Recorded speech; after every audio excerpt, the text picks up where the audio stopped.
आज म घुम्दै फिर्दै भारतको उत्तर प्रदेशको अयोध्या जिल्लामा छु र आजको हाम्रो कार्यक्रम चाहिँ राम मन्दिर अथवा राम दरबार अथवा अयोध्या धाम मन्दिर भनेर पनि बुझिन्छ। हामी त्यहाँ जाने कार्यक्रम छ। एउटा विशाल मन्दिर छ। भव्य रूपमा चाहिँ मोदीले त्यो मन्दिरको उद्घाटन गर्नुभएको थियो भने हामी चाहिँ त्यो मन्दिरको दर्शन गर्न अथवा राम मन्दिरको चाहिँ दर्शन गर्नको लागि चाहिँ आज हामी त्यता जाँदैछौँ र अहिले म अयोध्याको गोसाईगञ्ज स्थित रेलवे स्टेसनमा छु। हामी चाहिँ जुन रेल चढ्नु पर्ने हो त्यो रेल नआइसकेको कारणले गर्दा हामी यहाँ चाहिँ रेलको प्रतीक्षामा छौँ र हामी चाहिँ रेलवे स्टेसनमा हामी त्यत्तिकै घुमिरहेका छौँ। यहाँ फोटो खिच्ने यसो पनि कुराकानी गर्ने अनि यस्तै बसिरहेका छौँ र हामीले त्यहाँ चाहिँ खाली पट्टीमा चाहिँ हामीले केही फोटोहरू लग्यौँ र हाम्रो आजको चाहिँ यात्रा रमाइलो हुनेछ र हामीसँग केही साथीहरू छन्। अब हाम्रो ट्रेन आयो र हामी जान लाग्यौँ र हामी सबैभन्दा पहिला त्यहाँबाट 45 मिनटको दूरी पार गरिसकेपछि चाहिँ हामी अयोध्या धाम जक्सन रेलवे स्टेसनका लागि पुगिसकेको छौँ। यहाँ चाहिँ मेरो साथीहरू चाहिँ फोटो खिचिरहनु भएको छ। अनि भने मेरो पछाडितिर चाहिँ यात्रु प्रतीक्षालय छ जहाँ हजारौँ मान्छेहरूले पनि एकैसाथ चाहिँ बसेर शीतल तथा आनन्दको अनुभूति गर्न सक्ने गरी यसको वातावरण चाहिँ मिलाइएको छ। एकदमै सुन्दर र सफा रेलवे स्टेसन छ।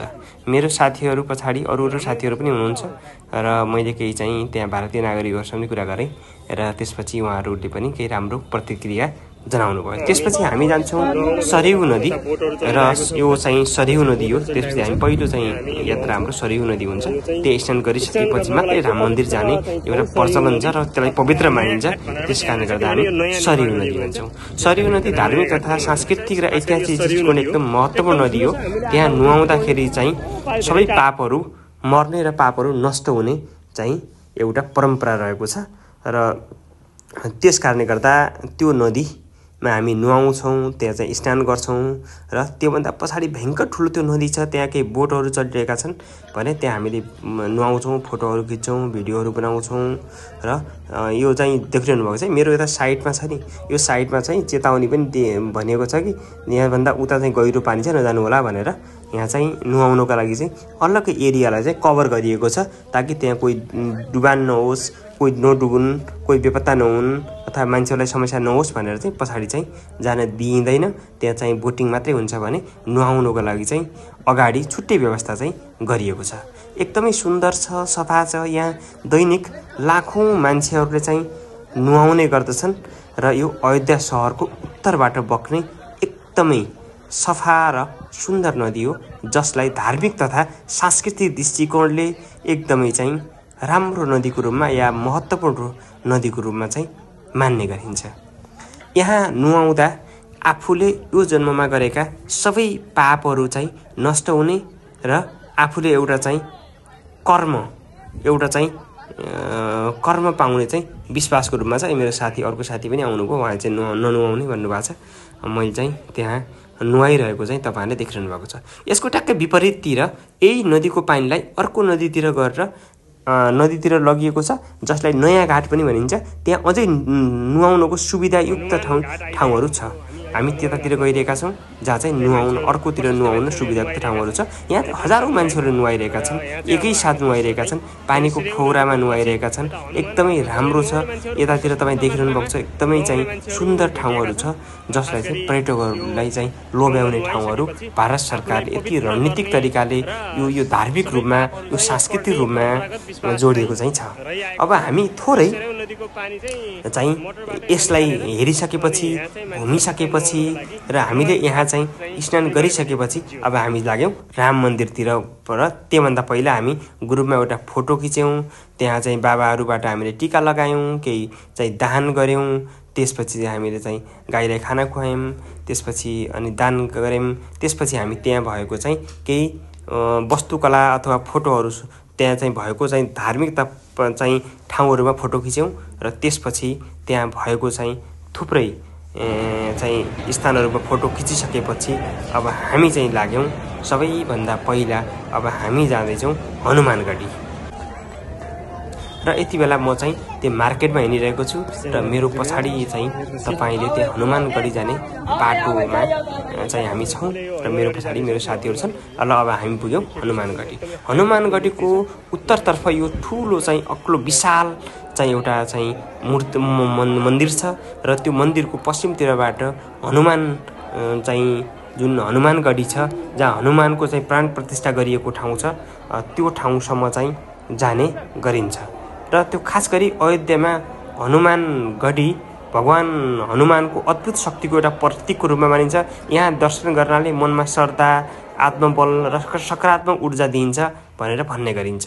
र हनुमानगढीको दर्शनपछि हामी त्यहाँको चाहिँ ठूलो चाहिँ धार्मिक तथा सांस्कृतिक भवनमा पुगेका छौं। यो भवन तपाईले जुन देखिरहनु भएको छ यो भवन चाहिँ जहाँ राम र सीताको चाहिँ बिहे भएको भवनको रूपमा चाहिँ यस भवनलाई लिइने गरिन्छ। र यो भवन हामीले आज चाहिँ सन्डे भएको कारणले गर्दा यो भवन खुलेको रहन्छ, हामीले भित्र हेर्न पाएनौं। त्यसपछि हामी अब राम मन्दिरतिर जानेछौं र हामी यति बेला चाहिँ त्यहाँबाट करिब 10 मिनेटको पैदल दूरीपछि हामी ट्याक्कै अहिले राम मन्दिरमा छौं। म राम मन्दिरको बाहिरी प्राङ्गणमा छु र यहाँ चाहिँ यति व्यवस्थित बनाइएको छ। कमसे कम यहाँ चाहिँ सरदरमा दैनिक 1 लाख चाहिँ दर्शालुहरू अथवा पर्यटकहरू चाहिँ यहाँ आन्तरिक तथा बाह्य पर्यटक अथवा त्यसलाई दर्शालुको रूपमा भनौं दर्शालु भक्तजनहरू चाहिँ यहाँ आएर दर्शन गर्ने गर्नुहुन्छ। यहाँ चाहिँ लेखिएको छ कि यहाँ भित्र चाहिँ मोबाइल फोनहरू लग्न पाइँदैन। यहाँ चाहिँ भन्दा अगाडि चाहिँ मोबाइल फोनहरू जम्मा गर्नु होला भनेर निशुल्क मोबाइल फोनहरू अनि इलेक्ट्रोनिक सामानहरू पर्स अनि के रे आफ्नो भएको झोलाहरू जुत्ताहरू चाहिँ त्यहाँ चाहिँ निशुल्क राख्न पाउने छ भनेर यहाँ लेखिएको छ।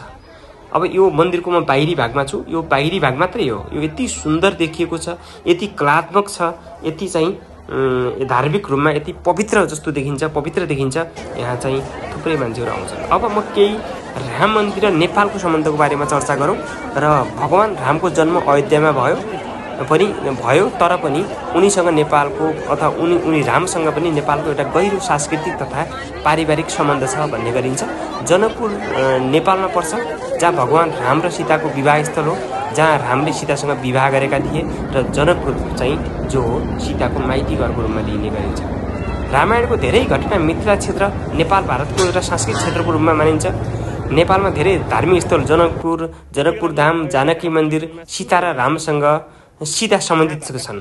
त्यसैले अयोध्या र नेपालको सांस्कृतिक, धार्मिक तथा ऐतिहासिक रूपमा रामायण मार्फत एक अर्कासँग मजबुत रूपमा सम्बन्ध जोडिएको पाइन्छ। र त्यसपछि हामी भित्र गयौं, सबै कुरा हेर्यौं। त्यसपछि हामी चाहिँ अब अहिले चाहिँ फर्क्यौं र रेलवे स्टेसन फेरि पुग्यौं र हाम्रो चाहिँ अब यसपछिको फेरि गोसाईगञ्जको चाहिँ यात्रा सुरु हुन्छ। अब हामी चाहिँ यो रेलवे स्टेसनको माथि हाम्रो रेलवे चाहिँ जुन चाहिँ नम्बर छ अथवा चाहिँ ट्रेन स्टेसनको नम्बर छ, हामी त्यतातिर चाहिँ गइरहेका छौं र थुप्रै यात्रुहरू चाहिँ यो रेलमा चढ्नको लागि लछार पछार गर्दै हिँडिरहेको तपाई मेरो ब्याक साइडले देख्नुहुन्छ। त्यसपछि अहिले हामी चाहिँ रेलवे स्टेसनमा छौं, रेल आइसकेको छ। अब हामी केही समयमा चाहिँ यो रेलमा चाहिँ चढेर अब हामी चाहिँ आफ्नो यात्रातिर लाग्यौं। हस्त, जय श्री राम।